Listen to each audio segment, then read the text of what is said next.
If you're a fan of almost hockey, Wednesday was your day. The Penguins will head to Columbus tonight for a preseason game, and before that, they held a pretty high-octane scrimmage at training camp for those who won't be playing tonight. We're going to get into all of that right now on the Locked On Penguins podcast.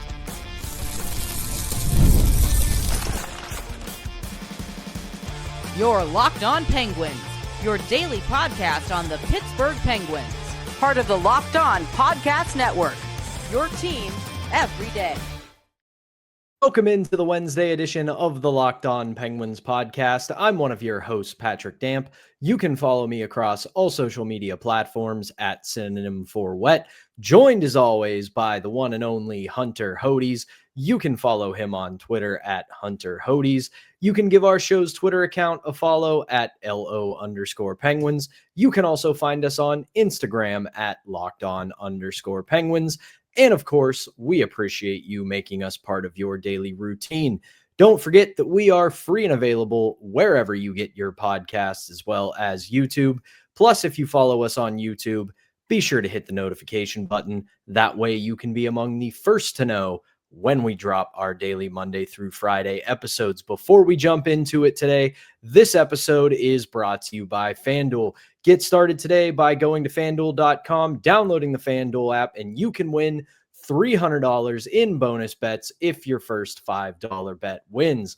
Hunter, let's get started because I want to continue the theme for this training camp, in that it is one that has been highly competitive. It has been high energy since the jump, and today was no exception. Now, this is nothing new that Dan Muse and company did today, but it is an encouraging sign of the way they are going to be running this operation while they have the reins. And we know they're going to Columbus tonight for a preseason game. We will get into the rosters. We will get into the preview, what we're looking for, all that later on in the show. But because we know they have made all of one cut at training camp up to this point, which means they're down to 68 attendance, give or take a few with injuries and all of that. But still, at the end of the day, you've got a lot of bodies still hanging around the UPMC Lemieux complex.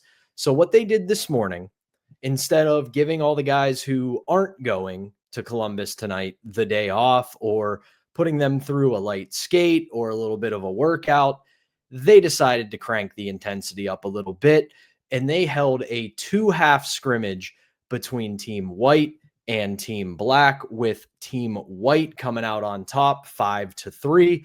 Kris Letang gets a hat trick. There's penalty shots. There's goalie trades. There's physicality, there's speed. And to me, this is a really encouraging sign for this coaching staff, because we know the expectations on this team are not what one would describe as high going into this season. But they're not resting on that. They're not sitting there and going, hey, we're in the middle of a rebuild. We're retooling. Our expectations aren't high. We want to see what these young guys are doing. No, they know that they've still got players like Sidney Crosby, Evgeny Malkin, Kris Letang, Erik Karlsson, and others who have been in the league for a long time, have high expectations of not only themselves, but their teammates. So they're saying to these young guys, yeah, you're going to get an opportunity here, but you're going to have to earn it, and you're going to have to earn it through a pretty intense training camp. Honestly, Pat, I think today was the most competitive day of camp yet. And that's saying something compared to what we saw, Thursday, Friday, and Saturday, where those training camp practices were insane. This scrimmage, I don't think all the players were going 100%, but they were still going at a pretty high level. I'd go maybe 80%, 85%, somewhere in that range. And let's start with Kris Letang. He was the man of the match, gets the hat trick. The first goal, I think Jarry probably could have had. The second one, though, no chance. Just a beautiful one-timer during the first period. And for those that want to know, it was a 25-minute period on one rink and then a 25-minute period on the other rink. The clock would only stop if the puck went out of play or a penalty was committed or something like that, with under 2 minutes to go in each period. And then the third goal that Letang scored, this one was really fun. He gets tripped along the boards.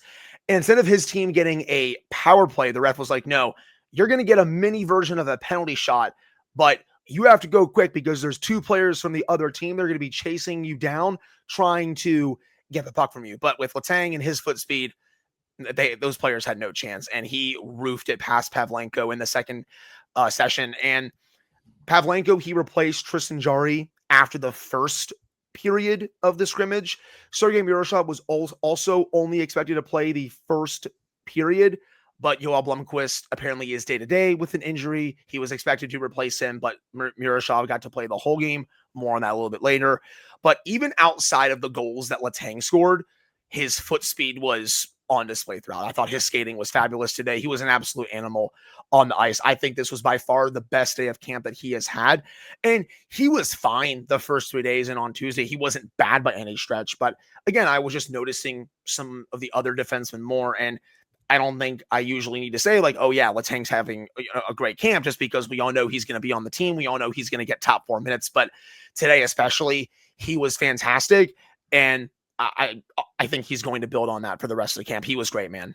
I do want to park a little bit of time in this first segment to talk about Kris Letang because there was a lot to go over from this scrimmage. You would think a 50-minute early morning training camp day 5 scrimmage would be a footnote, but as we said, the way this camp is being conducted, we're able to get quite a lot out of it. But I want to again park some time for Letang, because we have been saying this since about mid-season last year that there are a lot of concerns with Kris Letang going into this season, because we know that his game has always been predicated on skating. Since he's become a mainstay for the Pittsburgh Penguins all those years ago, he's always been a very smooth, very fluid skater. Never the fastest guy on the ice, but there was always an element of speed to his game. And in the last year, we have seen him slow down. And we know with a player like Kris Letang, and I don't mean this in an insulting way or anything like that, but it's not like, say, a Sidney Crosby, where Sidney Crosby thinks and processes the game on such an elite level that if and when the physical deficiencies start, the brain will be able to compensate for those physical deficiencies. For Kris Letang, when your game's predicated on skating, on movement, and you're losing a step, it can lead to some bad outcomes. But at least from watching some training camp footage, seeing the way he played today, I want to get your a little bit deeper take on it, Hunter. It looks like, at least for now, and again, we have to add the caveat, it is training camp practices, it's training camp scrimmages, and you can never simulate the speed of an actual NHL game until you actually play one.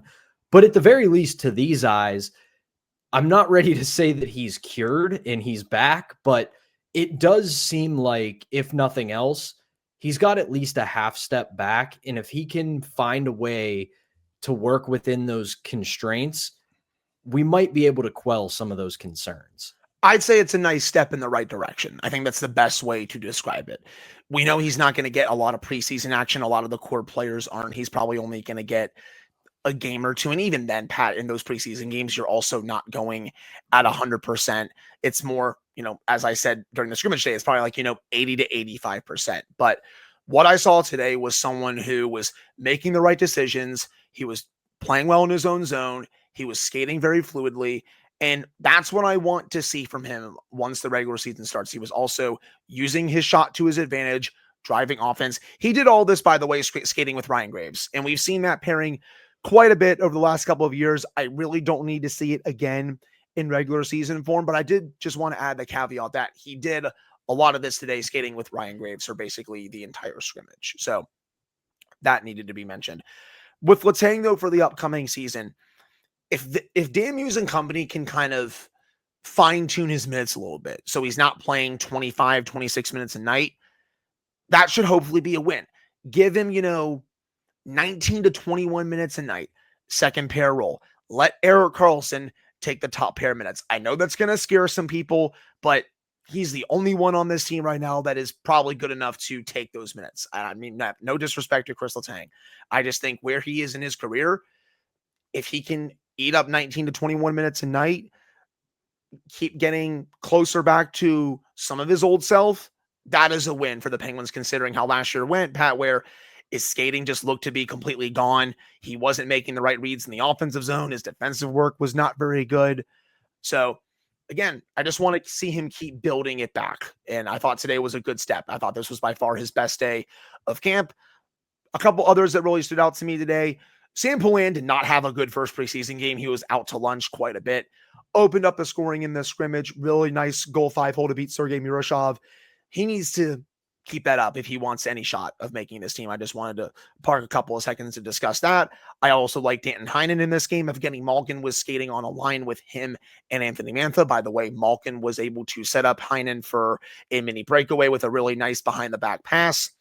And I'd be floored at this point if Malkin and Mantha don't start on the same line. Heinen, he is an option on that line, but if he makes this team, again, because there's a lot of young players coming for his spot, I think he would start the year in a bottom 6 role. He's an option to play in the top 6, but I don't think he should be there full time, at least in my opinion. But he does, I think, have at least a little bit of chemistry with Evgeny Malkin. And then for the Crosby line, you saw him with Brian Rust and Avery Hayes. I liked seeing Avery Hayes get that opportunity. It tells me that the coaching staff is very much giving him serious consideration to make this team, considering the momentum that he has right now. And I thought he did not look out of place during the scrimmage. We'll talk more about some other, quote unquote standouts in the second segment, but that's what I got for you right now. For sure. And along with standouts, we also want to have some, I don't want to say negative discussions, but there's some players who have constantly been under the radar and under scrutiny for the Pittsburgh Penguins over the past couple of seasons. And we do have to get some updates on them, as well as the rest of the standouts from the morning scrimmage, which we will do when we come back right after this. Before we do that, though, we've got to tell you about today's first sponsor, and that is FanDuel. The NFL season is in full swing, and FanDuel is here to make sure you're ready for kickoff with a can't-miss offer. Right now, new customers can bet just $5, and if that bet wins, they'll get $300 in bonus bets to use across the app. FanDuel makes every game more exciting, whether you're up early watching the Pittsburgh Steelers and the Minnesota Vikings over in Dublin, Ireland, or you're just keeping an eye on your fantasy team. It's quick, it's easy, and it's the best way to add a little bit more energy to those NFL Sundays. So if you're ready to play, download the FanDuel app now by visiting FanDuel.com to get started. That's FanDuel.com to place your first $5 bet. Back here on the Wednesday edition of Locked On Penguins, I'm Patrick Damp, right alongside Hunter Hodes, and we're going to keep this training camp scrimmage discussion going before we get you ready for Penguins and Blue Jackets tonight. So let's keep that going, Hunter. To end the segment, you talked a little bit about Avery Hayes getting his chance with Sidney Crosby and Brian Rust, which is really exciting to see. The kid has been on a rocket ship, so to speak, since the Prospect Challenge. He's been a big standout. He's played really well, but I want to kind of go somewhere a little different. I think we know, as you alluded to, and as we have alluded to, that Malkin and Mantha look like they're going to be a duo, at least to start the year. Here's something that I found really interesting, and I think obviously we're parsing a little bit, because it's training camp. We got to read into every little thing. We can't just let bygones be bygones. But there was an interesting line in this game this morning. It was Raphael Harvey-Pinard between Tommy Novak and Rickard Rakell. Now, for RHP, he's fighting to get a spot. He's a very, I would say at this point, he's still a fringe guy. He's on the bubble of if he'll make it or not, depending upon what the veterans and the young guys do. We've had our discussions about Tommy Novak, but putting him on a line with Rickard Rakell, if we're going to look at some of these lines the way we have been with, say, Hayes getting his shot with Sid and a few other guys getting put with veterans, while Raquel isn't quite Crosby or Malkin, he is still going to be a top 6 player on this team. So I do think the coaching staff pairing him with Novak is a bit of a message of them saying, we like this guy. We want to see what he can do in an elevated role. I thought Harvey Pinard actually had a very underrated scrimmage. He got a couple of really good scoring chances throughout. As for Raquel and Novak, I actually noticed Raquel taking quite a few faceoffs during this a little bit. It kind of seemed like they were experimenting him a little bit at center. Remember, Pat, he played a teeny bit of center last year. We all know he's a very good winger, but I think they were kind of just taking a look to see, okay, if we need him for a role like that at any point this season, how will he do? So I thought he passed the test, but in a perfect world, you don't want Rickard Raquel playing center here. Tommy Novak, he's a much better option for that. And I like seeing those two together as a duo. I think, Pat, potentially, if they want to move Novak up to Malkin's line and maybe move Mantha down, you could maybe see Novak with Malkin and Raquel if Raquel is not up with Sid and Rust. That, I think, has the makings of a very intriguing second line. You have Novak, who is a very good playmaker, has an underrated shot. Gino, we all know how great his playmaking ability is. And then Raquel with the sniper on that line. I could really see Dan Muse experimenting with that a little bit. But those are my main thoughts on that line. But again, man, Harvey Pinard, I actually thought he had a fairly good Tuesday as well. We didn't get to that during our episode, but he's been warming up, it feels like, these last couple of days. And I want to see if he can have a nice end of camp over the next week, because he's definitely in consideration for a spot right now. If I had to make a prediction, I'd go no, but he's trying his best to play his way into it. And I think these last couple of days, he's done a nice job. Yeah, I've been impressed with him so far. Obviously, within reason, I don't think he's going to make the list of guys who had the best camp. But if we were to do the, sports talk radio cliche superlatives for training camp, he would be on the list of most surprising, because I didn't really have much expectation for him going into this camp. And he has been pretty solid, all things considered. So that's a nice positive development coming out of Cranberry. Let's talk about a couple things that we've alluded to, but haven't spent a ton of time on. So let's get into this. The goaltenders.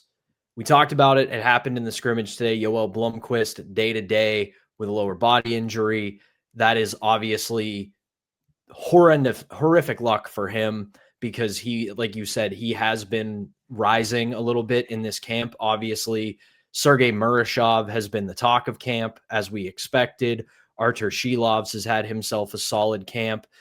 And then Joel Blomqvist was coming in third. So that leaves us with the guy who we have agonized over for a couple of years now, and that is Tristan Jarry. You said it during the scrimmage, gives up a goal to Letang that he probably wants back, but it's been all quiet, I think, on the Tristan Jarry front. And in your estimation, because obviously he hasn't gotten into any games yet, what are you seeing from him? Because I think when I look at the way he's been the last couple of years, if it's quiet on the Tristan Jarry front, that's probably best case scenario. Pat, he's been fine. Like, Murashov has been the talk of camp just because he's been so good. Shilovs, I would say, is right behind him, but none of the other goalies at camp have been bad. For example, that first goal that Jarry gave up to Letang today, that was the worst goal I've seen him give up at camp, but it's not even close to the worst goal I've seen him give up during a regular season or playoff game, for example. He's been quiet, which, as you mentioned, that's totally fine. You want it like that. You want him to have, at least for him personally, like that, a quiet confidence going into the season, that it's not going to be the same as last year where, he was sent down to Wilkes-Barre a couple of times. Obviously he was waived. It was the worst season of his NHL career to date, but he's been fine. He has not been bad during camp, to say the least. And I don't think he was bad during the scrimmage. Again, he only played one 25-minute period. He'd have one goal back. He still made, some nice saves, but he hasn't been bad at camp at all. So if some people are wondering if he's been, awful, or if he's giving up goals in the first shot, no, neither of those things have happened. So hopefully that calms some people down, because I know we've gotten a couple of, comments, and I've gotten even some questions on Twitter saying like, hey, did he give up a goal in the first shot today? No, he has not been doing that at all during camp. So I know it's a running joke right now just because of what happened last season, but that's not happening. As for Murashov, again, I mean, he absolutely robbed Sidney Crosby on a point-blank chance from about 10 feet out. Looked like Crosby had a sure goal. Murashov just flashes the lever and just takes it away. I'm like, oh, okay, ho-hum. He's still very much doing his thing. But again, it's really Murashov at the top, Shilov's right behind him, and I think kind of everyone else who have been fine. They haven't been, amazing, but they also haven't been awful. They're doing their part. I do think, to galaxy brain this a little bit, it actually does kind of work in Tristan Jarry's favor that he's not one of the big narratives in this training camp. Obviously, it's going to wound your ego and your pride a little bit that everybody is talking about the two young goalies in Murashov and Shilovs, because you're the guy with the big contract. You've had the job for a while. But when the other side of that is everybody's talking about how can they trade him, how can they dump him, how can they get rid of him, that kind of gives him a space in which to just go about his work, to just try to focus on the things that he's been struggling with over the past couple of years, because we know realistically, unless he completely tanks in camp, he's going to start the year on the NHL roster. They're not going to try to put him through waivers to start the year. It's more than likely going to be Jarry and Shilovs to start the year in the NHL, because the one thing we do have to keep in mind is that waivers would probably be required for Shilovs. So if you try to send him down and somebody nabs him, then you're right back to where you started. So the last thing I want to touch on, speaking of players who have given us a headache over the past couple of years, is Ryan Graves. He was, as we know, not good in the preseason game on Monday.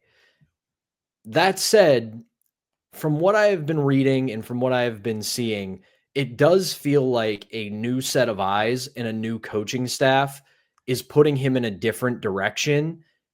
And given his age, given his experience in the NHL, I think that's going to take a little bit to really go into effect. Now, this isn't me predicting that, suddenly he's going to bounce back and live up to the contract, but I do think with Muse and company, they're going to try to use him in a different role, and they're going to try to refine his game, which I do think could help this team at least mitigate some of the damage from that contract. We'll see.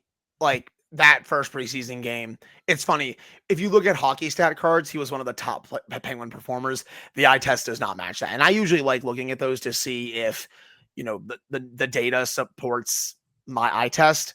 Definitely did not, because I didn't think he had a good game. Just was out to lunch throughout. Today, I thought he was fine during the scrimmage. Didn't really make any ill-advised plays or anything like that, but there's still a long way to go with him if he's even back to being, semi-competent for the Penguins.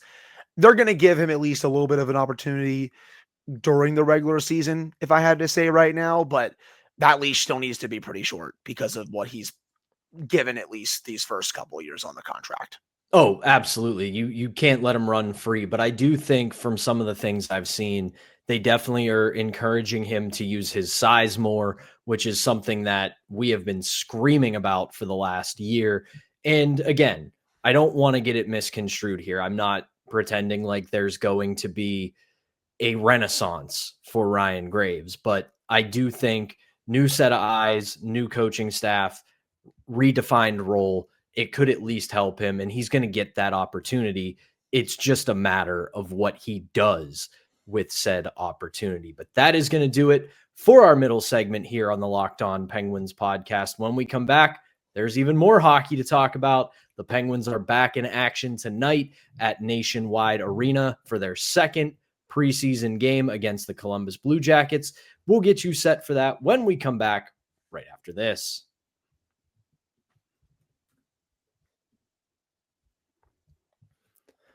Back here on the Locked On Penguins podcast, I'm Patrick Damp, right alongside Hunter Hodes, and 7 o'clock tonight at Nationwide Arena, the Penguins head to Columbus to take on the Blue Jackets. And good news, if you want to watch this one, you can watch it right on the Penguins website where it will be streaming at 7 o'clock tonight. And let's get into the lineup. As you would expect, none of the big names are going to be a part of this game, but there are quite a few players we want to keep our eyes on tonight. I'll start with a couple, Hunter, and you let me know if I'm forgetting anyone. Justin Brazeau, Philip Hollander, Tristan Brose once again, Ville Koivunen again, Philip Tomasino, Ben Kindle, Jack St. Ivany, and Quinn Bouchane, though there is some talk that Bouchane might be the healthy scratch tonight because he was part of one of the scrimmages or one of the non-game day lineups. One other thing to note is Artur Shilovs will get the start, and just like last game, the other goaltender, which is Philip Larson, will come in halfway through the game. But again, it's going to be another chance for these young players and some of these fringe roster players to really make their mark in the preseason, because when you look at the Blue Jackets lineup, this is what you see in the preseason.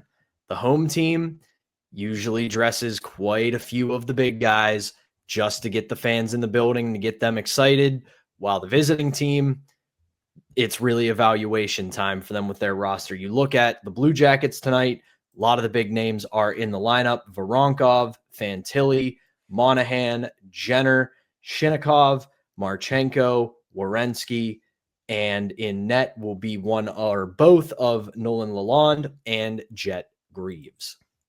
Yeah, this is another really good opportunity, just like the first game had in Montreal, where the Canadians were playing some of their really good regular players, including Noah Dobson, Ivan Demidov, who, again, I think is going to win the Calder this year. They had plenty of other veterans playing as well. Blue Jackets have, it feels like, even more veterans in this lineup. And it's another good test for some of these young players that are trying to make the team. One thing I have my eye on, are we going to see Hollander and Koivunen together? During last practice on Tuesday, they were on a line together. They had some chemistry. I want to see if Dan Muse puts that to the test here against some of Columbus's top lines, especially the first one, Pat, where they have Voronkov, Monahan, and Marchenko. That'd be quite a test for someone like Hollander, who is very much trying to make the team. I think Koivunen, as of right now, is a lock, but I still want to see that chemistry between those two, come over from practice into actual game action. Another one, he's flying under the radar a little bit. You didn't bring him up, thank God. Aiden McDonough.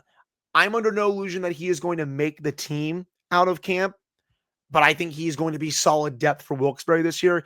He's flown really under the radar in a lot of these practices. He's a good skater to me. I think he has an underrated shot.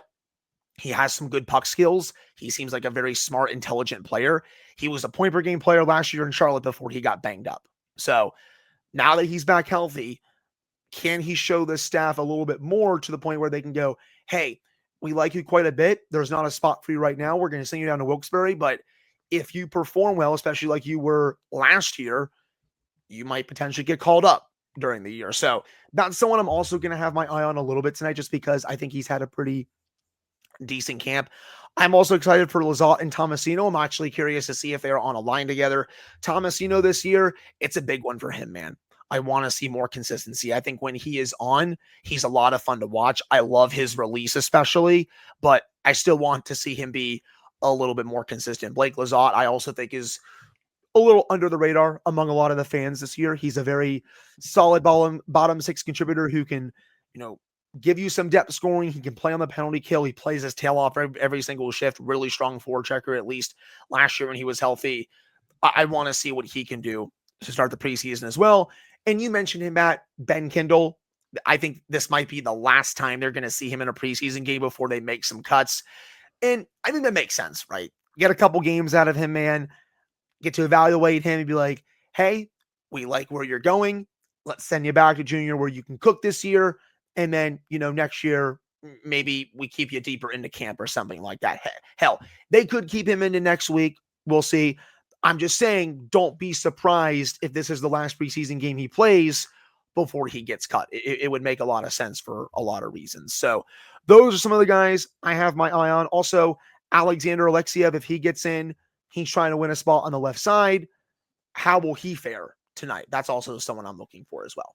It's a big night for me for someone like Tristan Brose, because I think he has been a big standout, as we know, for the past couple of weeks, even dating all the way back to the Prospects Challenge.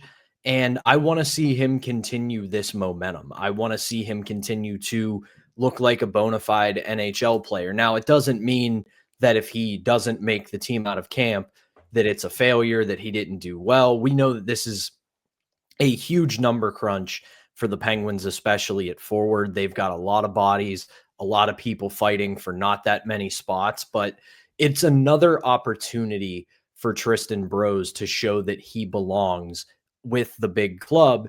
And I think, again, just like the Montreal game, you're going up against a solid roster that has a lot of NHL regulars in the lineup. So if you're able to put up another good performance against that kind of roster, it's only going to be another tick in your column to make the team out of camp. Also very curious to see what goes on with the goalies. Shilovs is getting the start. We obviously think that he's in pole position to take the backup job at the NHL level. A solid performance from him can solidify that. And Philip Larson, continually flying under the radar in this organization, been one of the better goalies, but because he's not the shiny pick, he's not the talented newcomer, kind of flies under the radar. But the last couple of years, Larson has been a very steady goaltender in the organization. If he can continue that, especially with Blomqvist on the shelf for the next however many days, that could also be a huge positive for him. And Pat, with Murashov, the talk of camp, he's at least the favorite right now to start for Wilkes-Barre throughout the season. Larson has a really good performance tonight. He could be like, hey, don't forget about me over here. I deserve some reps as a starter, at least in maybe a 1B capacity, because he put up some really strong numbers in Wilkes-Barre last year. So I think this is his opportunity to be like, hey, I know everyone's talking about Murashov. I know everyone's talking about, Shilovs, but I'm also over here, at least as a decent option to Wilkes-Barre. So I'm excited to see what he does tonight too. I agree. Penguins and Blue Jackets at Nationwide Arena tonight at 7 p.m. You can catch it on the Penguins website. We will obviously be watching it, and we will be back tomorrow with a recap of that game, as well as any other news that comes out of Penguins training camp. So for now, for Hunter Hodes, I am Patrick Damp. Thank you as always for tuning in, and we will be back on Thursday.